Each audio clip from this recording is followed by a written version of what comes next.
So it is well known that Kant in the Prolegomena draws a distinction between the analytic method and the synthetic method, and maintains that the critique of pure reason proceeded synthetically, whereas the Prolegomena itself proceeded analytically.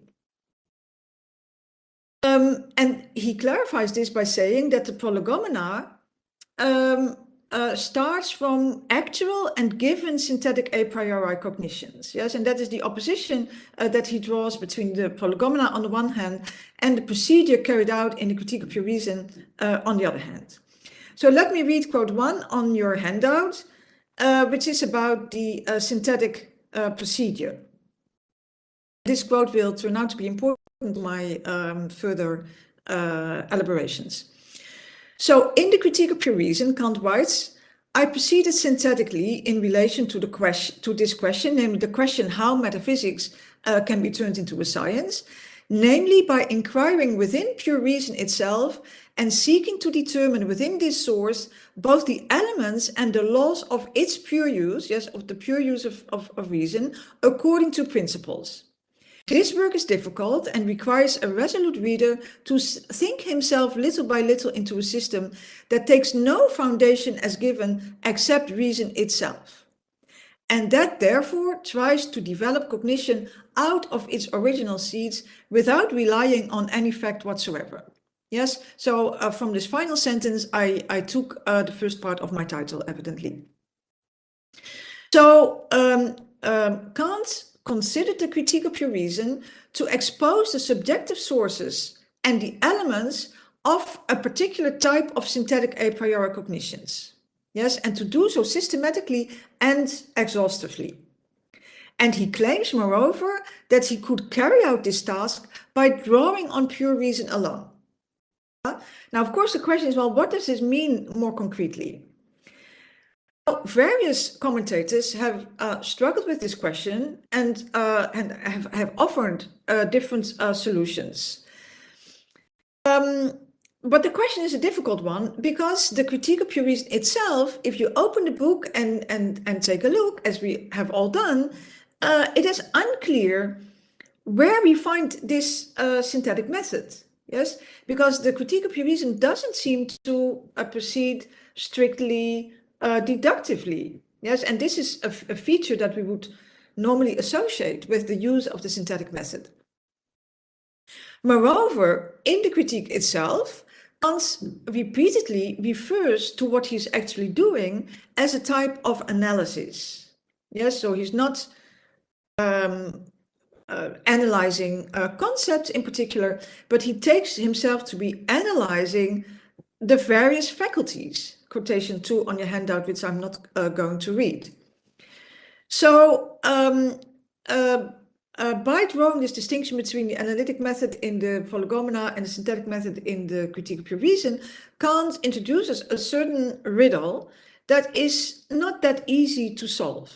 And in my view, or at least I think, that the existing attempts to solve the riddle are not very convincing. So my aim in this paper is to try to offer a more convincing solution to the problem, even though I realize that what I can do today will be somewhat sketchy. Yeah, so I'm not going to offer you a kind of final and exhaustive answer to the question. So I'd like to proceed by means of 3 different steps. My first step consists in clearing the ground, and I'll do so in particular by arguing that a certain conception of synthesis and synthetic methods that was introduced by Dieter Henrich in the 60s is not really accurate. And I take this to be relevant because this conception of the synthetic method was adopted by more recent commentators, in particular Melissa Merritt and Gabriele Gava. So that is the first step. I then turn to Kant's own conception of the synthetic method, and I'll try to clarify the features of Kant's synthetic method by comparing Kant's remarks on the synthetic method to Meyer's comments on the classical version of the synthetic method that we find in his Auszug aus der Vernunftlehre. Yes, and this textbook was used by Kant during his logic lectures. So we know for sure that he knew the text very, very well. And he also commented upon Meyer's text. And I will also take that into account. Then in the third part of my paper, I'll turn to the question, what is Kant actually doing in the Critique of Pure Reason? And to what extent can we take him to be carrying out a particular version of the synthetic method? Okay. So let me start by my first part, which is on the notion of synthesis. And as said, the meaning of synthetic method introduced by Dieter Henrich. So I now turn to quotation 3 on my handout. So what I think is relevant for my purposes is to clarify what Kant means by synthesis more generally. Yes, and I take him to mean with synthesis the act of putting together different representations. Yeah, so that's in quote 3. For the purpose of grasping a manifold of given representations as a unity. And this can be done at 2 levels. Yeah, so let me give a very simple example. I can see a bird out there and represent the various features of that bird as a unity. And on my reading, I do so already when I intuit the bird.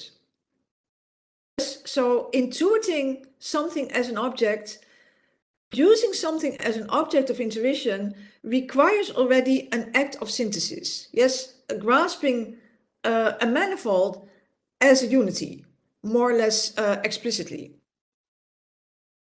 In the second stage, I can explicitly conceive of the manifold that I have identified as a unity.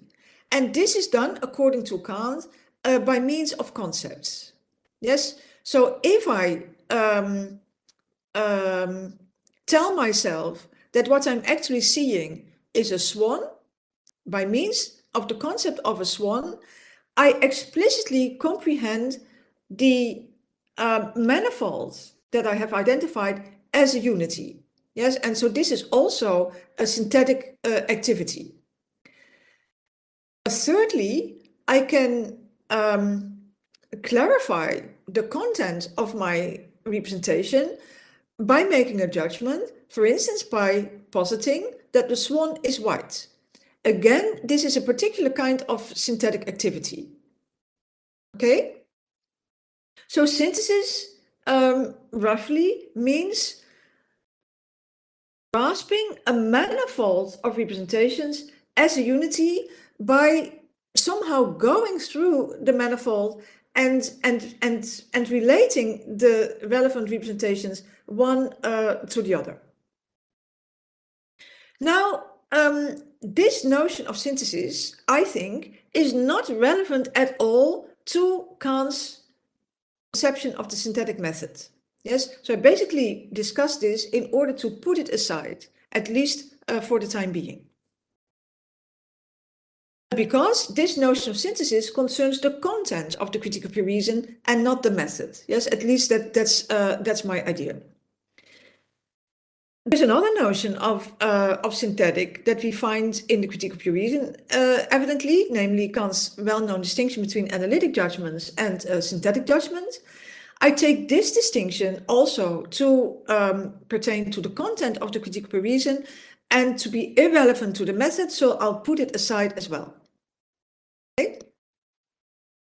So I now turn Kant's notion of a synthetic method, and in this context, I'd like to consider a passage taken from a well-known article by Dieter Henrich titled The Proof Structure of the Transcendental Deduction, published in 1969. So let me just read the passage. So Henrich is evidently concerned with the transcendental deduction, in particular with the B deduction, and in that context he notes the following. The proof of the B deduction makes use of the synthetic method, that is to say, it proceeds on the basis of the fact that the two doctrines of the critique are initially developed independently of one another. On the one hand, the doctrine of the categories, etc. On the other hand, the doctrine of space and time.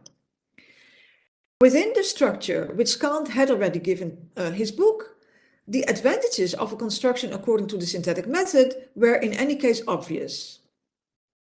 This construction, according to the synthetic method, allowed him to ground the two fundamental positions of critical philosophy, sensible a priori, and the active role of the understanding in knowledge, separately, and further unite them by means of a single argument.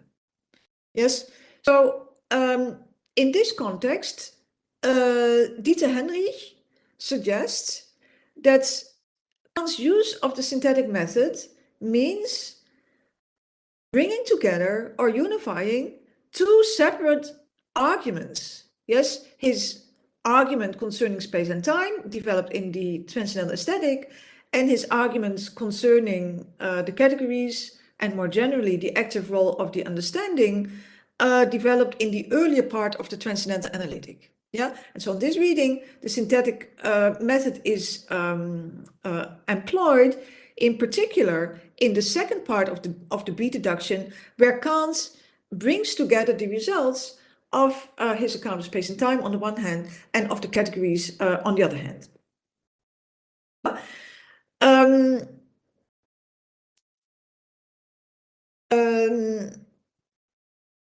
So here I think a new meaning of synthetic is introduced, namely the idea that a method is synthetic if it is able to unify two separate arguments, or more generally two separate positions or elements. Okay, now we find a similar position in an article on Kant's synthetic method by Gabriele Gava. Well, his position is more nuanced, but I will disregard his article as a whole, and I just wanted to signal that at least in part of his article, he takes over a similar position as Henrich's. And the same applies to Merritt, as I already mentioned. Yeah, so you find Gava's account in quotation 5, but I'll skip this one. Now, let me make this very clear. I do not want to deny that Kant, in the Transcendental Deduction, brings together results of his preceding arguments. Yeah, so that could not be denied. But what I would like to resist is the view that that Kant's unification of these various results is what Kant meant by the synthetic method. Yeah, I don't think there is any textual basis for this view. And I find this problematic because I take this conception of the synthetic method to obscure what Kant himself intended when he took the Critique of Pure Reason to proceed synthetically. So I think we should take Kant's remarks in the Prolegomena more seriously, because these remarks clearly suggest that Kant took himself to proceed synthetically throughout the Critique of Pure Reason. Yes, and not just in one particular part, let alone in one particular part of the B deduction that he had not yet published, evidently, yes, because the Prolegomena, of course, predates the B deduction. So, so I would like to suggest that we also put aside the notion of the synthetic method that we find in Dieter Henrich, which focuses on the act of combining two contrary arguments or elements. Yes, and I take it that this conception of the synthetic method is a conception that that draws on Fichte's reinterpretation of what it means to proceed synthetically. Yes, but I don't think that it is a meaning of the term synthetic method that we find in Kant's own work. Yeah, okay, maybe you disagree, and maybe some Fichtens in the room disagree with this, but we can return to that during the discussion. Okay, so let me now turn to very briefly to the next section, which is focused on Kant and Meyer. So Meyer's account of the synthetic method, I think, is helpful because he articulates the classical conception of the synthetic method, and according to this classical conception, the synthetic method proceeds from grounds to that which is grounded, yes, or from principles to that which relies on a particular principle. Whereas the analytic method proceeds in the opposite direction and starts from effects to causes, or from that which is grounded to their grounds. So. And that is definitely something that Kant was aware of, and that also plays an important role in his own account of the synthetic method. Now, we can take a quick look at Meyer's explanation of the synthetic method, quotation 6 on your handout, and you can see that according to Meyer, developing a system according to the synthetic method means grounding the system on a single truth. Yeah, and he further indicates that that using the synthetic method requires to design a system according to a division. Yes, a division that is in line with the overall task and the overall use of the synthetic method. Then he discusses the various order, or the order of the various parts, but that I think we can ignore. Kant comments on Meyer's account in various lectures. I have chosen one passage, quotation 7 on your handout, where Kant basically repeats the content of Meyer's account, but it is interesting, in my view, that Kant does not take over Meyer's reference to a single truth that needs to be established as the ultimate ground of the whole system. Okay, so I take I take Kant in his own critique of pure reason to operate with a more modest notion of the synthetic method that is, as it were, purified from dogmatic elements that we find in Meyer's account. So most importantly, I take it that according to Kant, a philosopher can proceed synthetically without deriving all content from a single ultimate principle. Okay, it's a somewhat looser conception of what it means to proceed synthetically. Okay, so let me now turn to the main and final part of my paper, which addresses the question, well, what is Kant actually doing in the critique of pure reason, and to what extent can his method be called synthetic?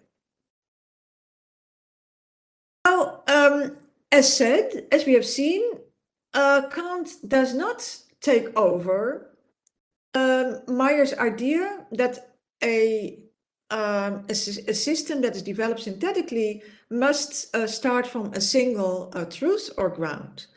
However, we do find passages in the Critique of Pure Reason that suggest that Kant took over one element of Meyer's idea in this regard. But on my reading, Kant offers us a kind of teleological reinterpretation of what it means for a particular scientific system to be based on a single principle. So this can be inferred from quotation 8 on your handout. So let me read this passage. Taken from the appendix to the Transcendental Dialectic.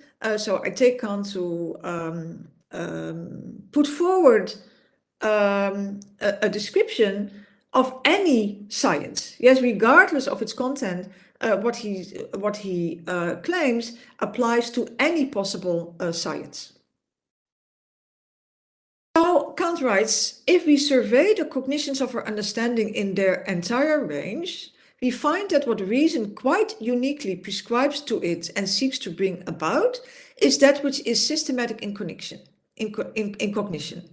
That is to say, its interconnection based on one principle, aus einem Prinzip.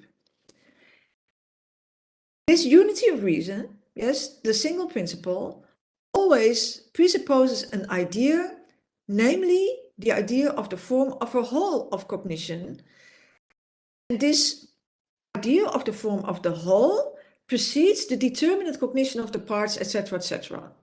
Yeah, so admittedly, the passage is not very clear, but read in conjunction with other passages, I would like to suggest that Kant takes any scientific system to take its bearing from a single idea which provides the science as a whole with a guiding thread, yes, which determines the scope of the science and also allows us to derive, as it were, the various parts of the science. So the single principle is no longer considered as a ground from which everything is derived, but is considered as an idea that actually functions as the guiding thread of that particular science. Okay, so that is one aspect that I think is relevant to our question. Now, if we try to apply this aspect of the synthetic method to Kant's own, let's say, transcendental philosophy, the project carried out in the Critique of Pure Reason, then I think it is possible to identify the overarching idea of the Critique of Pure Reason as a whole. Now, what is the overarching idea of the Critique of Pure Reason as a whole? It is the task of determining, the task that consists in determining to what extent metaphysics is possible as a science. Yes, this is something that I briefly noted at the very beginning of my talk. So let's assume that this is the overarching task. Yeah. Now I take it that based on this definition of, let's say, the overarching idea of the Critique of Pure Reason, it follows that some more specific tasks need to be carried out.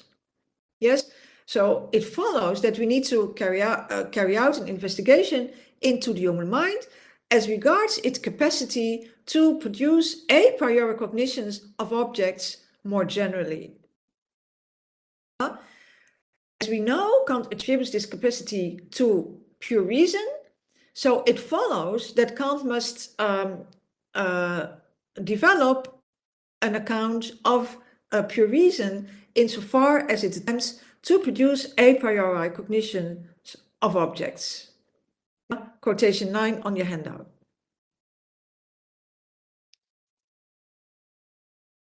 So, of course, much more could be said about this teleological aspect of the Critique of Pure Reason, but I will stop with this point and turn to something else, namely the second point mentioned by Meyer, the point about the division of a science.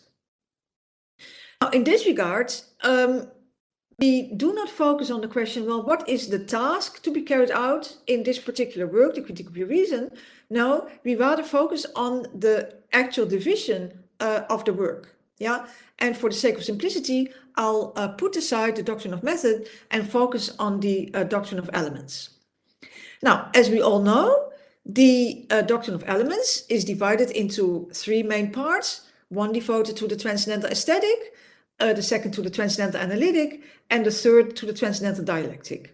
Yeah, each of these parts is concerned with a particular faculty or capacity and investigates the contribution of this particular capacity to our attempts to generate a priori cognitions of objects. Okay, now in my view, it is not so clear how Kant actually derives his distinction between sensibility, the understanding, and reason. Yes, and of course, there are more fine-grained distinctions involving the capacity to judge, the imagination, and so on, but I'll leave that aside. Yeah, Kant himself notes in the introduction that the grounds of the internal division of the doctrine of elements cannot yet be expounded. Yes, which suggests that he had an idea about this, but did not want to put forward his actual argument in this regard at the beginning of the actual doctrine of elements. He does give us some hints, or at least he mentions repeatedly that, for instance, in the case of the transcendental aesthetic, he isolates a particular capacity, that is to say, abstracts from the others, so as to investigate the contribution of sensibility to our attempts to generate a priori cognitions of objects. Yeah, and he used the same term to isolate also in the case of the understanding and in the case of pure reason in the strict sense of the term. But focusing on one capacity and abstracting from the others is, of course, not the same as providing the ground for the threefold division.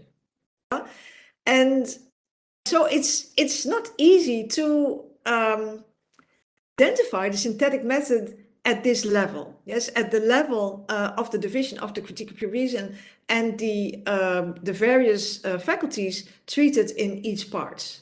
Yes, so so Kant apparently did not intend to derive the three main faculties from a single one. Yes, and I take it, that's, or at least that's my suggestion, that Kant refrained deliberately from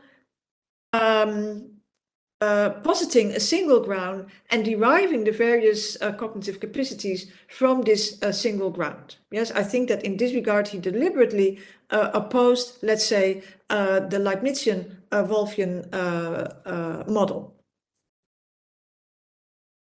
So on the whole, I take it that Kant proceeded partly pragmatically and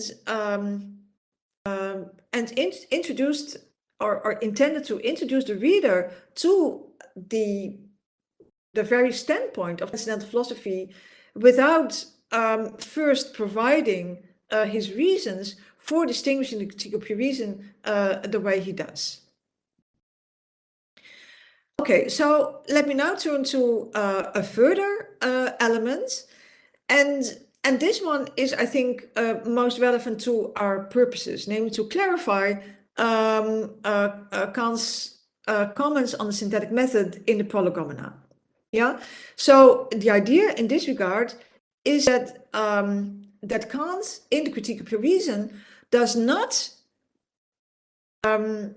start from actual synthetic a priori cognitions, but he rather ends with actual synthetic a priori cognitions. Yeah, to give an example, we find in the section called the principles of the pure understanding a number of synthetic a priori principles,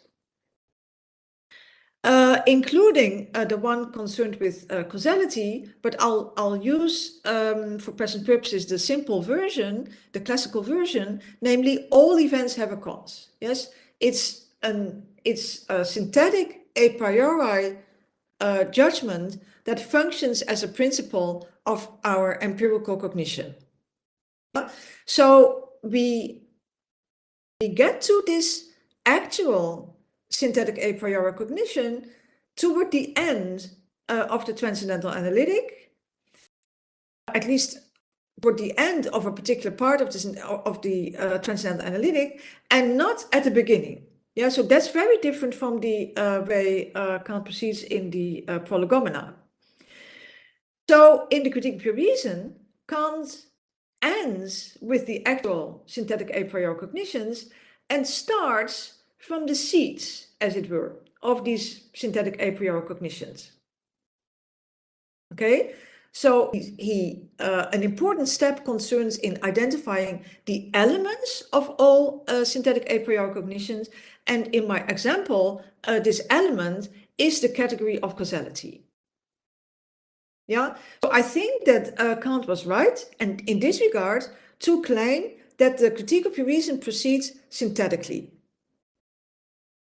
It moves from the elements of synthetic a priori cognition to actual synthetic a priori cognitions, namely those that function as principles.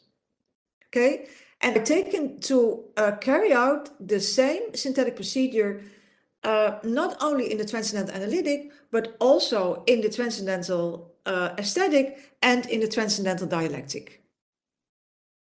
Now, a final point I want to raise is of course the very contested question, well, how does Kant identify the elements, that is to say, the table of categories? Yes, how does he get to the table of categories?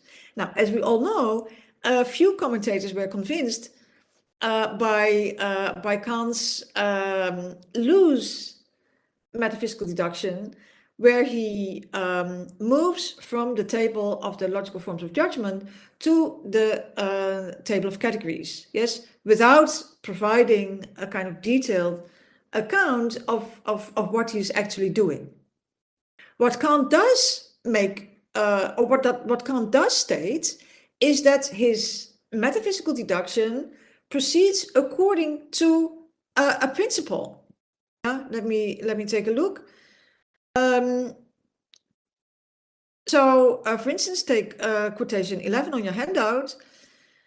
So he asserts in the critique, I tried very hard to derive all the concepts belonging to each type of cognition from their common source. Yeah, and I did so, Kant claims, according to principles. Yes, in order to guarantee the completeness of the enumeration, etc., etc. So this is what Kant asserts, and moreover, elsewhere he claims that the metaphysical deduction starts from nothing but a consideration of our capacity to judge, but without giving us more details. So Kant, according to Kant, the metaphysical deduction, or the first part, his consideration of the various types of forms of judgment, this consideration is supposed to be derived from a consideration of our very capacity to judge, the ways in which we can unify representations in a judgment. Now, it's hard to see how this approach fits the idea of the synthetic method. Yes, because the synthetic method is supposed to start from scratch without presupposing anything. And evidently, Kant's critics held that Kant was actually presupposing something, namely these forms of judgment. Yeah. Now, if I had more time, I would like to defend Kant against his critics. yes, and push back on their skepticism, because I think that Kant doesn't rely on any given cognitions. I take him to hold that in order to identify the elements of a priori cognition, to say the concepts that provide the basis of the actual principles of the pure understanding, that in order to identify these elements, we need to consider something. We need to observe a particular type of activity carried out by the pure understanding in order to be able to identify the functions of the understanding per se. So I'd like to stress that Kant is observing a particular type of cognitive activity for the purpose of identifying the ultimate seeds of any synthetic activity carried out by the understanding. Yeah, and this allows him to then identify the various categories in an exhaustive and properly systematic manner. Yeah, again, I have to be very brief on this. Maybe we can return to this in discussion. So let me see. Yes. So to sum up what I have discussed so far, I take it that Kant was right when he maintained in the Prolegomena that the critique of pure reason proceeded synthetically, that is to say, did not start from actual and given synthetic a priori cognitions.